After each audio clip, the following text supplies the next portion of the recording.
In Dragon Ball, we get introduced to the concept of alternate timelines, where events that unfolded in the main timeline unfolded there differently. That was the main focus of the Future Trunks arc, where when Beerus erased Zamasu, he said that every Zamasu in every timeline should be erased now. And this is the concept of this story. This is a story of a different timeline. A timeline that the events that unfolded and the characters have lived different lives. And the main focus of this story is Goku's brother. It's not Raditz in the story. He has a twin brother called Tablos. And this tale is called Dragon Ball AF Origins. It's written actually by the guy that had the concept for Super Saiyan 5. And I wanna say this, it's not canon, don't take it as canon, just take it for being a fan-made manga. And the story actually begins on planet Vegeta. It's a while before it was destroyed by Frieza. And there, Gini gives birth to twins, but Kakarot is just a weakling of a Saiyan, just as expected because his father wasn't that strong. But his brother Tablos is showing a rise in power level, even more than what Prince Vegeta had, and that is abnormal for a normal Saiyan to achieve that power level as a newborn. As they're testing, Gini wakes up. When she wakes up, she goes to check on the twins, but Kakarot isn't there. They say that he was sent to Earth as a newborn Saiyan with a weakling, was sent to Earth to conquer it. Gini is furious, she didn't authorize that, so she takes her son Tablos and escapes. She spots Frieza's ship on there. Bardock is facing Frieza. At this time he's trying to protect Planet Vegeta because he knows what Frieza is up to. As he fires a key blast, it just gets absorbed. So Frieza charges his attack and throws it at Bardock and the planet. Gini is watching. She's yelling to Bardock to dodge it as she starts to cry when she sees her husband is about to die. She falls down, but there's someone behind her. As she looks, we get to see who is this guy. He has a tail, just like the Saiyans. He tells her that Frieza is about to destroy the planet. He wants to help her. She and her son Tablos have to survive for the sake of the universe. He is in a hurry. There's no time. As she grabs his hand, they vanish. And so does Planet Vegeta. Frieza's happy with what he has done. Now the legend of the Super Saiyan will never come true. But someone appears and starts talking to Frieza. It's Lord Beerus. It's not the same one that we've seen in our timeline. He has one of his ears cut off and he has a scar on his face. We get a look onto the future where Goku is looking at someone. He doesn't know who this guy is. They exchange names. That guy is Tablos, his twin brother. It seems like Goku's telling him to stop whatever he's doing. He wants him to consider his actions and come to his senses. But it looks like that Tablos isn't having any of that. He doesn't want to chat. So what's going on? Why is he going for his twin brother? And it shows that Goku is actually dead.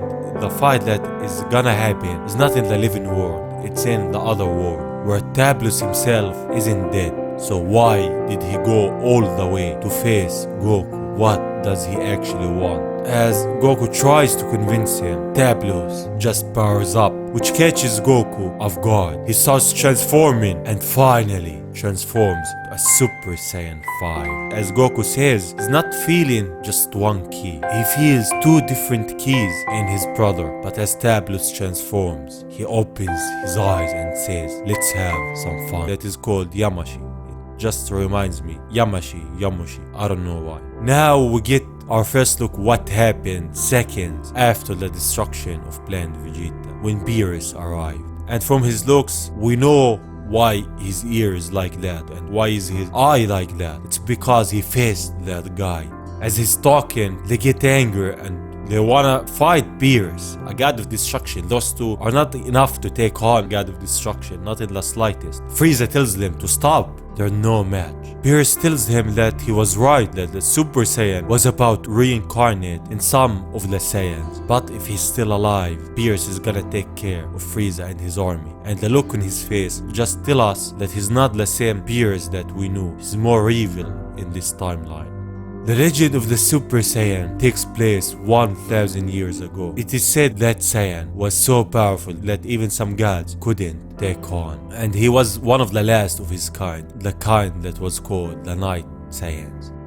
When he says it was 1000 years ago, it's the same time that Bardock was sent to the past. He was sent 1000 years ago to look for a guy called Yamashi. And I'm pretty sure that that guy is the first Super Saiyan who will teach Bardock the ways and how to transform. That's why that guy sent him to the past, to train and come back and take on Frieza and Beerus. Before Beerus goes, he tells Frieza that he is still in his debt. And there's creatures who are much stronger than Frieza himself, and he should beware to not ruin himself. As Beerus goes, Frieza goes also. But what he didn't know was that the destruction of Planet Vegeta have released a threat even worse than the Saiyans. We get our look at what happened. A new guy appeared from nowhere. He doesn't know why he's there, and he says the Kaioshin will pay dearly for what he did.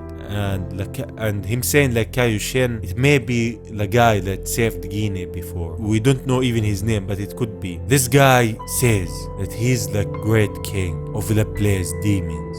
So he is actually a demon, and a demon who has been freed. As he's laughing, he senses two powerful keys and rushes towards them to take a look at who they are. And this is where this story ends. This story is not yet over. It will be continued, but to be honest, I don't know when. This manga is actually one that I found very interesting in my opinion. Just the fact that this timeline actually could have happened. What if Goku had a twin brother? One that was far more stronger than Goku. What will happen then? And actually the character of Tablos is more interesting than I expected. Why is he going for Goku? Why did this guy save him and save Guinea? Why is that? And who took over his body? And why go for Goku when you could have went for Beerus or Frieza? Those are all questions that I have from reading this manga. What I found most fascinating about this manga is the fact that it just keeps you wanting more. Why did he send Bardock 1000 years to the past? Why is Beerus like that? Who is this guy? What about Goku when he faced his brother Tablos? What will happen next? The fact that Beerus isn't the Beerus that we know. He's more evil in this manga. It's not the same. And that's how I always wanted a god of destruction to be. One that wasn't that cheerful. It's his job after all to destroy. And the fact that Beerus is that in this manga is also something that I love. That's why this manga was worth every second of it, and why I'm looking forward to more chapters when they are released. When more chapters are actually released, I'm gonna cover them. And this was the story of Goku's brother Tablos, the one that achieved Super Saiyan 5, the one that was saved by a god, and the one that might be the key to knowing the past and the future. This was the story of Tablos. Thank you for watching. If you enjoyed, please subscribe, and saying that, I will see you on the next one. Bye bye.